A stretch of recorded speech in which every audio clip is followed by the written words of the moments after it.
Bonsoir, bonsoir. C'est RD Congo Basango Télévision Bande Konangai. Comme toujours avant de commencer notre émission, nous disons merci à Dieu. Nous disons merci à nos chers abonnés et téléspectateurs qui nous suivent partout dans le monde et en RDC. Bande Konanga, soyez les bienvenus. L'émission Nabiso, Auto Sola ensemble, Masolo ya Mboka Bandeko. Tokoloba sur finance à la une Bande Konanga. Alors, tous à la connecter. Alors, Bande Konanga émission Nabiso Bandi. Et comme temps Auto Sola, Masolo ya Mboka. On va commencer cette émission avec des recettes au trésor public.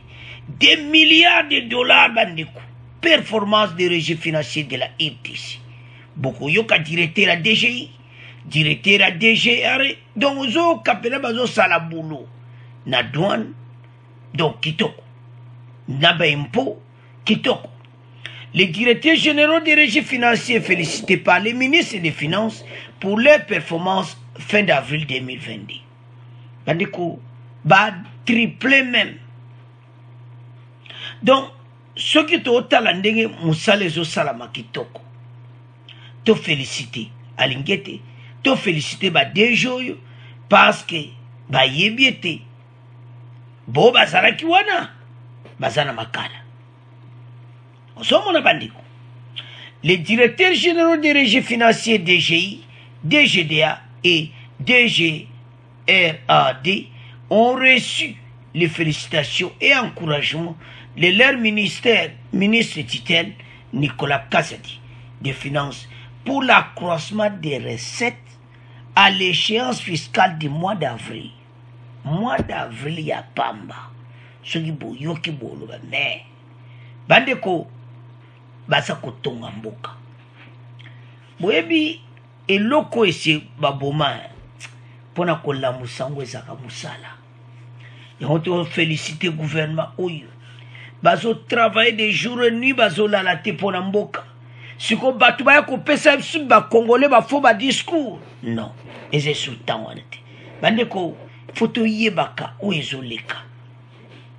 Situation financière, économie, bandeko ba recette ezokota ndenga mukete.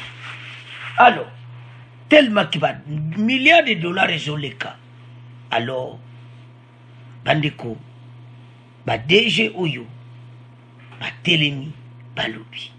Nicolas Kazadi a de manière particulière salué les prouesses du directeur général de la DGI, Barnabé Mwakadi, dont la région a battu le record de mobilisation en réalisant les triples de ses assignations. Les triples. Les performances des régies financières s'expliquent par la digitalisation qui a beaucoup contribué à l'augmentation des recettes de l'État. Donc, tant que comme digital, mbongo komokota, masolo comme kitoko, c'est ça. Et l'autre de Luka, mboka oyo est avancé. Bandeko, les performances des régimes financiers s'expliquent par la digitalisation qui a beaucoup contribué à l'augmentation des recettes de l'État. Et Code d'économie vous propose d'écouter tour à tour les directeurs généraux. D'abord celui de la DGI Barnabé Mwakadi. Je remercie l'ensemble du personnel et l'encourager en manière à maintenir le cap. Bandeko, Moussala Oyo, Ozomona Kevin Bandeko Bazako travail. Alors, ministre de Finances, aïe. Parce qu'il faut pas ça l'effort. Nicolas Kazadi a de manière particulière salué les prouesses du directeur général de la DGI, Barnabé Mwakadi. Bandeko, Moussala Penezo Salama. Alors, Soko Tali, au moins qu'il y a une différence. Moussala Peneza quoi avancé. Alors, si Nicolas Kazadi, il a salué les DGDI Barnabé Mwakadi, dont la région a battu le record de mobilisation en réalisant les triples de ses assignations. Les performances des régies financières s'explique par la digitalisation qui a beaucoup contribué à l'augmentation des recettes de l'État. Donc, recettes à l'État, ils accommodent.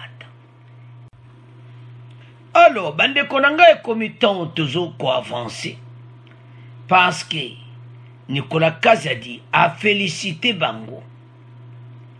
Les performances des régies financiers s'expliquent par la désignation, la digitalisation qui a beaucoup contribué à l'augmentation des recettes. Et Code d'économie vous propose d'écouter tour à tour les directeurs généraux. Tokoyoka, Sikoba directeurs généraux, travail bazosala, pona mboka na biso, eke liboso, toyoka ba directeurs généraux, bon, to continuer mission na biso. Les patrons des régies financières, DGI, DGDA et la DGRAD ont reçu les félicitations et encouragements de leur ministre de tutelle, Nicolas Kazadi, ministre des Finances, pour l'accroissement des recettes à l'échéance fiscale du mois d'avril. Nicolas Kazadi a de manière particulière salué les prouesses du directeur général de la DGI, Barnabé Mokadi, dont la régie a battu les records de mobilisation en réalisant le triple de ses assignations. Les performances des régies financières, faut le dire, s'explique aussi par la digitalisation qui a beaucoup contribué à l'augmentation des recettes de l'État. Le directeur général de la DGI remercie l'ensemble de son personnel et l'encourage à maintenir le cap. Écoutons Barnabé Mokadi. Oui, il s'est agi de faire rapport en ce qui concerne l'augmentation des recettes pour les mois d'avril, ainsi que parler aussi du super profit pour nous DGI. En ce qui concerne l'augmentation des recettes, au niveau de la DGI, vous savez vous-même, la situation s'est bien comportée. Nous avons dépassé les assignations avec un taux de plus ou moins de 150%. Et surtout, c'est sur l'encadrement du ministère des Finances, nous sommes arrivés à ces résultats. Et aussi, tenons aussi à dire un grand merci à toutes les personnes de la DGI et leur demander de continuer à maintenir les caps pour donner au gouvernement les moyens pour faire sa politique. Et pour sa part, le directeur général de la DGRAD confirme que sa régie a également atteint ses assignations, cela de mois en mois. Jean-Parfait Tabala parle des assignations du mois de mai suivant. La DGRAD tient bon jusqu'à là, depuis le début de l'année. De mois au mois, nous avons atteint nos assignations également.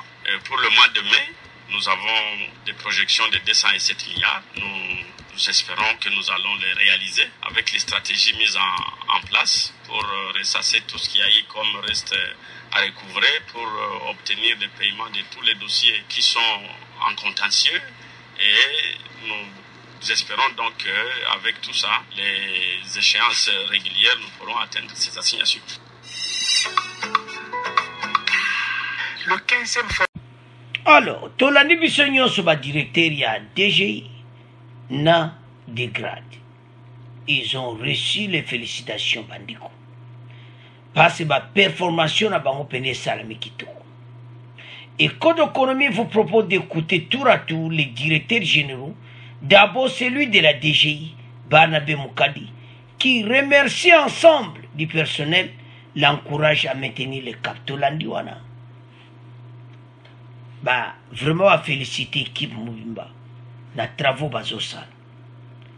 Directeur de la DGI, Direction Générale des Impôts, donc Talamboka na biso, même à Kambo ezala quitté, parce que Mboka ezali na face les boss. Mais fatia eko bongisa, donc toujours que nanzela bien. Bandi kwa tano to commune sika wana terre. Ozomona bien que fort réseau sala. Boyebi nde mbongo bazali koyiba mbongo ali ekota tena kesa leta. Mais lelo yo ceux qui va des jours va lobby que mbongo vraiment ezokota. Zomona bando ka Congo ba telemeli mboko na ndenga mukete et ba réussite. Ensuite, Jean-Parfait Tabala de la dégrade, c'est lui qui confirme que sa régie a aussi atteint ses assignations et c'est là mois après mois. Jean-Parfait Tabala parle aussi des assignations du mois de mai. On sala vraiment frigo. Besoin de yebi. Ete ba kanga ka ba DG mosusu o baza sala ba détournement. Bango ba vraiment baza sala na motema moko elo to linga yango. Mboke tambola ka bien soki batu. Ba comme komona ke totika ma baby somo. totika koyiba mbongo à l'État. Tala ba généraux. Ba yebi ke soki na mekano ke makala. Mutu nyonso zobanga mibeko. Ezo sala pasi. Komona ba mbongo boni ba yibi ya ba recette. Mais lelo bandeko de milliards comme kota na trésor public, ya biso moko to défiti. Yango ba ministre bazaye koyiba mbongo. Bazana posa mboko ti. O bazo ba pied et des seignoso fatia yi alumbo ki kufa bango bazo silika. Non, ce n'est pas possible. To komika ko bon ça passe mboki si kufa. Alors, ce qui se passe pour le moment, ezo sala mawa na bato mususu baotia ba désordre na mboka. Bazo yeba te ke kote au travail ezo sala. Bandeko bango kuna baotia makele élection 2023. Kote au fachi bazo travailler. Bandeko c'est ça. Nicolas Kazadi une équipe de mumba ba DGI DGA ba douane ba kalezala ko na ene bilo na mba mona lekino onga général onga makambwana ezali société o biloko eza général mboka na biso mawa batu basai kofuta ba douane te batu basai kofuta ba impôt te moto lekalinga biloko alobi voilà non bandeko botale patu wutie yango chaque tolo bana bino tala gouvernement oyo baye na changement ko sakana te et puis ndenge bazokende fatia élu na 2023 bo pesa fatia kaka 5 ans so bati 2 ans sali na Kabila bon 3 ans donc 2026 et décembre mona ngo bongo te toko sepela mais pourquoi makamu susu batu musu bazo telemela mboka na bandiko fatia ça na travail parce que mentalité batu déjà bazo kansaka mabe c'est opposition mabe mais Nicolas Kazadi a un message c'est pas ba congolais que les performances kaka ya mois d'avril à Pamba donc est triplé na ndinga muketende to la next one ya hoto ça ba congolais était aussi porté gouvernement au bayeli biso musala kitoko bande ko lelo yo pays na biso ko souffrir ka ko defana FMI tala ka fuma na balar oliki biso mo peto projisaka et matière économie notre économie est quoi ya kipwani pour batu basala ki kuyiba mbongo zo mwana te trésor public a recevoir te abimisa kaka pas de recette. Somo million que côté au ministre, ex-ministre des Finances, ex-ministre Saboba Kabuli Mbongo eleki. Osomona, mais so comparer gouvernement oyo. Tala, bandeko. Tout ça bateau bazapela na posa mboka. Des pères et des mères, bazana besoin mboko ekeli boso. Yanso na tali batu musu ba tia ba désordre na ba marche, ba élection, bazana besoin ka ba posa le côté au Nicolas Kazadi na fachi baza ko avancer mboka. Bandeko là que les recettes exactes. Vous avez pourquoi l'année passée vous avez compté sa recette? Parce que mbongo bazo lia comment le quoi li câble RDC. Hein? Koto bazo teka ba minéré koto illégal koto partout koto tout so tali partout kozo mboka mawatu. Mais bandeko eloto web sabino ezali été tout terrain. Parce que tozala travail moko na kata mboka na biso oyo biso toza eloko basenga hapa na biso ka to supporter bango tolo maloba kitoko pona bango pona travail oyo basi basali bandeko ezo senga to l'accent vraiment bolingo alors bandeko na ngai biso nyonso to landi ba DG wana et puis to bossa na te alingete pe asali musa passe jila lingete ka travail na ba contrôle wana bandeko nde bazo kende partout patrouille yango esaliki ba DG ba oyiba mbongo te alors ya to senga bino ba DG boleki bo batela mbongo mboka ba recette bokotsa na banque tala ba musuba DG bazana prison makala mais bino bo poninzela bien bozolo ba vérité bo continuer bongo bolandine yemo ministre des finances a félicité bino. Alors mboka na biso ekene bien. C'est à ce point que comme clôturer mission na biso, bon abonner massivement, bon partager. Au revoir, à la prochaine.